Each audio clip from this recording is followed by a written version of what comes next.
Salama daholo. Tonga soa indray tamin'ny page 17 Mada. Androantsika jery ny atao hoe DeFi na ny finance décentralisée. Somary miavaka kely ity vidéo androany ity plutôt resaka interaction directe any amin'ny blockchain mampiasa ny antsoina hoe portefeuille décentralisé. Asanao araka ny vidéo hatramin'ny farany fa be dia be ny astuce ho zaraiko mandritra n'ity vidéo ity.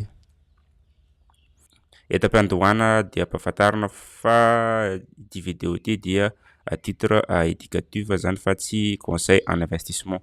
Manasa anao ary anao recherche foana zany raha ampiasa vola aty amin'ny DeFi. Izy teo nanzara vidéo aminareo hoe ahoana ny fampiasana ny Binance. Raha toa ka mbola tsy mahay anao ahoana ny fividianana crypto-monnaie, ahoana ny famoronana portefeuille, misy an'ity vidéo ity nozaraiko ahafahanao mampiasa ny antsoina hoe plateforme d'exchange Binance. Cliquez fotsiny le en description ao rediriger automatique nareo mankany amin'ilay vidéo. Azo adino fa misy bonus $100 amin'ilay lien d'inscription raha toa ka mbola tsy manana compte Binance ianao. Inona ary ny atao hoe DeFi na ny decentralized finance izy amin'ny teny anglisy, finance décentralisée izy amin'ny teny frantsay. Amintsika amin'ny teny zao mizara anankiroa ny système financier maneran-tany zany. Ny voalohany dia antsoinay hoe traditional finance na hoe mbola tranainy zany ohatra amin'izany ianao raha manao transaction partirana devise anankiray na maromaro dia mandalo antsoina hoe système bancaire. Reo banque indray zany mifandray forme antsoina hoe réseau bancaire. De à partir les réseaux bancaires amin'ny forme antsoina hoe système de paiement ohatra hoe ny PayPal na ny réseau Visa. Etsy andaniny indray ny antsoina hoe decentralized finance izay tsy mandalo amin'ireto système bancaire traditionnel reto. Zany hoe bypassena zany ilay système bancaire de mampiasa ny système vaovao antsoina hoe DeFi na ny finance décentralisée. En résumé zany natao hoe DeFi dia fitamarana service financier ohatra hoe resaka épargne, resaka prêt, fanaovana échange na devise. Fa mampiavaka azy de izy tsy mampiasa antsoina hoe système bancaire.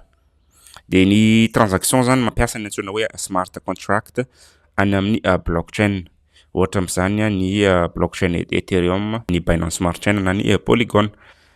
Be dia be ny zavatra ampiasaina aty amin'ny DeFi fa de base zany ny resaka échange na crypto ohatra amin'izany ny Uniswap na ny fanaovana épargne na ny prêt na crypto ohatra hoe ny AAV na ny resaka optimisation na rendement amin'ny plateforme DeFi ohatra ny atao hoe Curve. De ny avantage moa zany ianao zany manana contrôle à 99% ny service financier tianao atao. Fa par contre izy ambony be ninazy ny resaka responsabilité zany hoe ianao ny responsable à 100% ny zavatra ataonao aty amin'ny DeFi. Zay no mahatonga anay miteny hoe manaova foana recherche alohany anao action aty amin'ny finance décentralisée. Fa raha ohatra hoe tena sahiranao aty amin'ny tontolon'ny crypto zahay dia afaka manampy anao contacter fotsiny ny WhatsApp-nay ao amin'ny description ao. Ny fampiasana antsoina hoe DeFi. Araka ny teneniko teo be dia be zavatra afaka atao amin'ny DeFi fa de base zany jerentsika amin'ity vidéo ity. Ny voalohany ohatra ny famoronana compte zay mampiasa ny antsoina hoe wallet décentralisé toy ny MetaMask. Zay mbola ho jerentsika avy eo amin'ity vidéo ity. Avy eo misy koa ny antsoina hoe dApps na ny application décentralisée. Izy io zany karazana hoe application na logiciel mampiasa ny smart contract izay ampiasaintsika foana zany aty amin'ny DeFi ahafahantsika zany mi-interagir direct any amin'ny blockchain tsy mandalo antsoina hoe intermédiaire toy ny Binance. Ny ohatra manaraka zao ny fanaovana échange na crypto raha natadidinareo tamin'ny vidéoko farany iny resaka Binance misy ny antsoina hoe swap na token. Eto indray tsika zany tsy ampiasa ny plateforme toy ny Binance izay centralisé araka ny fanjerentsika tamin'ny farany fa ampiasa tsika application décentralisée na hoe dApp toy ny Uniswap izay mi-interagir directement any amin'ny blockchain. Ankoatran'izay afaka atao koa ny manao ny antsoina hoe trading décentralisé ohatra amin'izany ny Hyperliquid zany nanaovantsika exemple. Etsika dia jerina fampiasana ny antsoina hoe MetaMask. Inona moa natao hoe MetaMask? Araka ny teneniko teo ny MetaMask dia portefeuille décentralisé zany hoe indépendant ny société anankiray na ny plateforme d'échange anankiray ka any no anaovantsika stockage sy igérena ny crypto zany. Misy karazany anankiroa, misy ny antsoina hoe extension na navigateur, zany hoe installena anatina navigateur toy ny Google Chrome na Firefox, na koa installena directement any amin'ny téléphone ohatran'ny hoe Android na iOS. Ny avantagen'ny MetaMask, mora kokoa zany ianao mi-interagir aty amin'ny DeFi raha mampiasa ny MetaMask, indrindra fa ilay sur ordinateur mampiasa extension. Jerentsika zany ahoana ny ficonfigurenan'ny MetaMask. Une fois anao tonga aty amin'ny site-ny MetaMask de cliquena le bouton get MetaMask. Avy eo anao rediriger ny amin'ny extension MetaMask dia cliquena le hoe ajouter sur Chrome. Dia ajouter extension. Vitiny télécharger ilay MetaMask ary ambony ary anatin'ny extension. Raha une fois vitiny dia afaka jerenao anatin'ny extension dia activena ilay PIN ahafahanao mahita direct ilay application MetaMask. De avy eo anao mandeha amin'ity get started ty zany dia acceptena ilay condition d'utilisation, izy zany tsara vakiana foana. Avy eo anao miheno soit ianao créer nouveau portefeuille na ianao m'importer portefeuille raha ohatra ka efa manana ianao. Raha ohatra efa manana ianao de cliquena le hoe za efa manana portefeuille existant de récupérer qu'une partie ny phrase de récupération. De eto ampidirina ilay clé de récupération.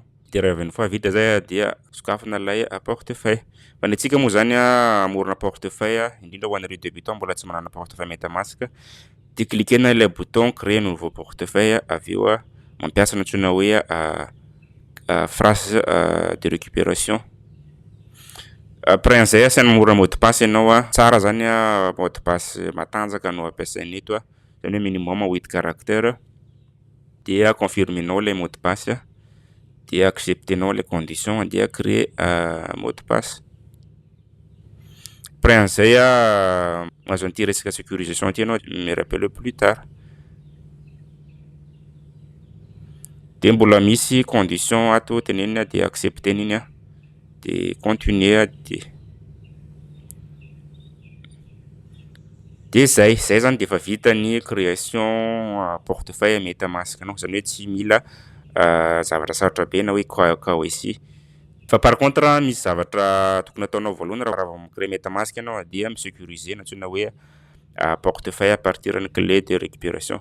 De cliquena le menu aty ambony aty à droite de avy eo mandeha amin'ity hoe à propos compte.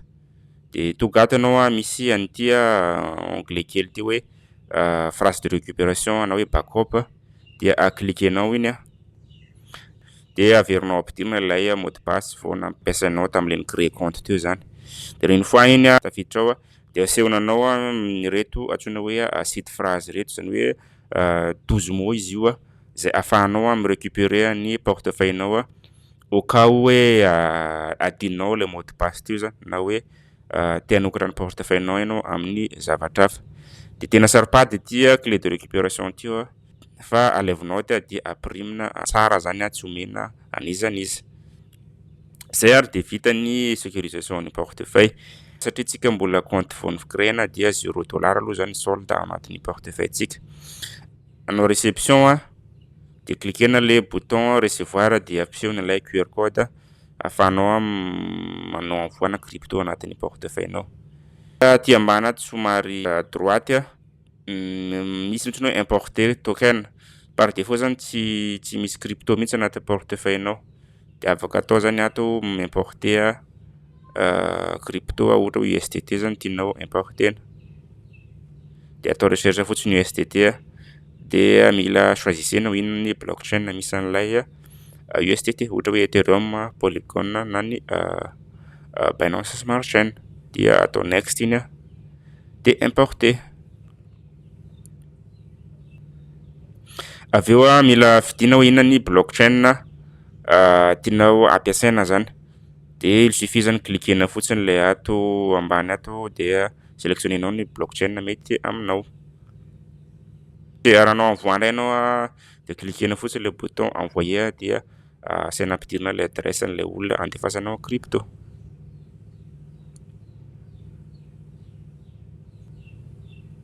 Raha vohainao am'zay zany ny fampiasana ny MetaMask, hianatra antsika ny antsoina hoe dApps na ny application décentralisée. Ny dApps na ny decentralized application dia application any amin'ny DeFi ahafahantsika zany mampiasa an'le crypto direct avy any amin'ny portefeuille toy ny MetaMask. Ohatra am'zany ny Uniswap zay ahafahanao manao échange na crypto, ny Hyperliquid ahafahanao manao trading décentralisé, ny AAV raha ohatra ianao hanao price emprunt any amin'ny DeFi sy ny sisa sy ny sisa. De taddio fa ny dApps dia mi-interagir direct amin'ilay portefeuille. Donc tsara vérifiena foana hoe inona ilay dApp ampiasainao satria matetika izy io omentsika autorisation hikirakira ny portefeuille-tsika zany. Donc vérifier foana zany ny URL an'ilay application décentralisée mba ho sécurité-tsika zany aty amin'ny DeFi. Jerentsika ndray zany ahoana ny fanaovana échange na crypto na ny swap token aty amin'ny DeFi. Ny application ampiasaintsika moa zany araka ny teneniko teo dia ny Uniswap. Suffit anao mi-cliquer an'le ao amin'ny description ao dia rediriger nareo automatique amin'ny site officiel ny Uniswap. Tonga aty amin'ny Uniswap ndray ianao misy interface anankiroa ray ny crypto de départ de ny aty ambany ny crypto d'arrivée. Il suffit zany ohatra hoe ianao zany te hanao swap Ethereum, ohatra hoe 0,01 Ethereum zay tianao ho lasa ohatra hoe USDT ohatra, de cliquenao fotsiny le USDT de mahazo an'ilay 44.1 USDT ianao. De taddio fa mila connectena foana ny Uniswap any amin'ny portefeuille MetaMask. Donc cliquena ary ambony ary hoe bouton connect de choisissena hoe MetaMask ilay portefeuille-tsika. De aveo cliquena le bouton connect. Connecter zany ny portefeuille-nao aty amin'ny MetaMask. Jereo ambony ato mi-afficher eto ny adresse publique-anao zany raha ohatra ka connecter le izy. Avena ndray tsika anao simulation ohatra hoe 0,01 Ethereum tiantsika ho azo avadika antsika ho lasa USDT de mitovy amin'le teo ihany. Jereo fa tsy afaka manao swap tsika satria nanino satria mbola 0 Ethereum ny anaty portefeuille-tsika. De verifiena ary ambany ary le frais de gaz araka ny resantsika teo eto dia 0,5 $ frais de gaz. De mba haninana de tsara afaka ovainao ny blockchain misy ianao ohatra hoe tsika zany mampiasa blockchain Base de lasa Base zany ny Ethereum de Base koa zany ny réseau ampiasaintsika aty amin'ny USDT de mihaina ho azy ilay frais de transaction. Zany hoe tsara zany arakaraka ny blockchain ampiasainao zany ny frais de gaz alohanao aty amin'ny DeFi. Eto moa zany mbola tsy afaka manao swap tsika satria mbola 0 $ foana anaty portefeuille-tsika araka ny teneniko teo. Fa raha ohatra hoe misy Ethereum ao afaka ataontsika tsara mihitsy ny manao an'ilay swap aty amin'ny blockchain Base. Eto ndray tsika jery antsoina hoe trading décentralisé. Ankoatran'ilay manao échange na token tsotra zany ohatra hoe eny amin'ny Uniswap, afaka atao koa zany ny manao atao hoe vrai trading aty amin'ny DeFi zany. De amin'ity vidéo ity tsika jery antsoina hoe Hyperliquid, izay anisan'ny leader en terme trading décentralisé ahafahanao manao contrat dérivé na hoe contrat futures directement any amin'ny DeFi. Lay plateforme de trading décentralisé am'zay zany efa tena hoe mitovy tsy misy valaka amin'ireny plateforme centralisé ohatra n'ireny Binance sy ny Bybit reny. Ohatra hoe ahafahanao manao trading avec effet de levier, créer ordre d'achat ou de vente na ordre limite na ordre market. Tena hoe transparence satria en on-chain lay transaction zany hoe afaka tracena foana zany toute transaction ataonao aty amin'ilay plateforme. So tsika anao simulation ny fampiasana fanaovana trading aty amin'ny DeFi à partir an'ity dApp antsoina hoe Hyperliquid aty. Cliquenao fotsiny le lien amin'ny description ao de redirigenareo automatique makaty amin'ny sitany Hyperliquid. Zavatra ataonao voalohany araka ny teneniko teo connectena foana le wallet MetaMask. De raha veno foana connecté de misy condition tonga tany de accepteny igny zany, confirmena. Raha vao une fois am'zay connecté de vérifier fa mipoitra aty ambony aty ny adresse publique an'ilay portefeuille-nao zany any amin'ny MetaMask. Zavatra atao manaraka dia manao dépôt, cliquena le bouton déposit aty ambany aty ahafahanao mametraka ny crypto-monnaie-nao any amin'ny vault-ny Hyperliquid. De eto moa zany recommandena foana ny mampiasa USDC aty amin'ny Hyperliquid de avy eo ny blockchain Arbitrum ny tena tsara. De tsara zany ovaina Arbitrum ny réseau ampiasaitsika aty amin'ny MetaMask. De rehefa une fois vita zay tokony mipoitra automatique ny solde ny USDT anaty portefeuille-nao mivoaka aty amin'ny Hyperliquid. De cliquena lay bouton déposit. Raha vao vita zay de afaka ataonao am'zay manao choix an'ireo crypto tianao hanaovana trading, ohatra hoe aty amin'ny perpétuel na spot afaka ataonao ohatra ny manao ny trading BTC USD. De jereo aty à droite misy ny antsoina hoe effet de levier, afaka ajustenao foana arakaraka ny zay style de trading ataonao.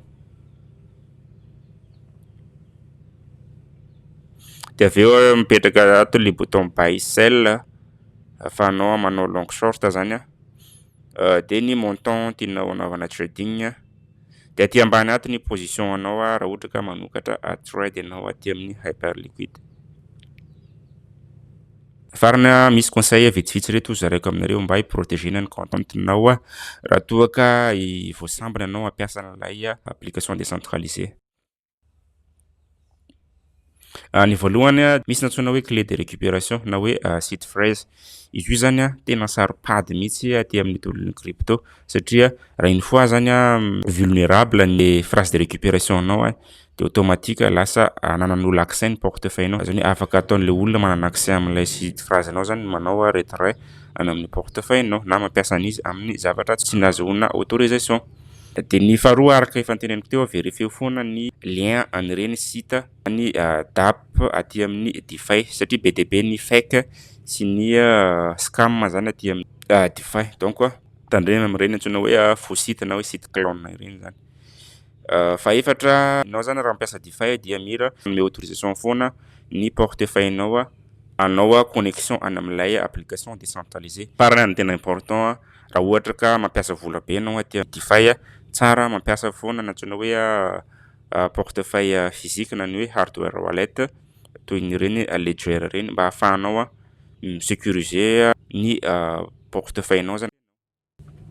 Zay ndray zany ny vidéo azona tolotra androany ka raha ohatra ka mahaliana anao ny tontolon'ny crypto-monnaie, ny trading, ny finance décentralisée, manasa anao ary anao j'aime sy anao partage an'ity vidéo ity mba ho hitan'ireo namantsika izay mbola tsy manaraka ny page. Raha ohatra ka manana fanontaniana ianao na remarque aza misalasala manoratra amin'ny commentaire ao fa hoezahany ao valiana foana zany izy ireny. Raha ohatra ka mila conseil anao amin'ny resaka crypto-monnaie, ny trading, ny finance décentralisée aza misalasala micontact anay any amin'ny WhatsApp.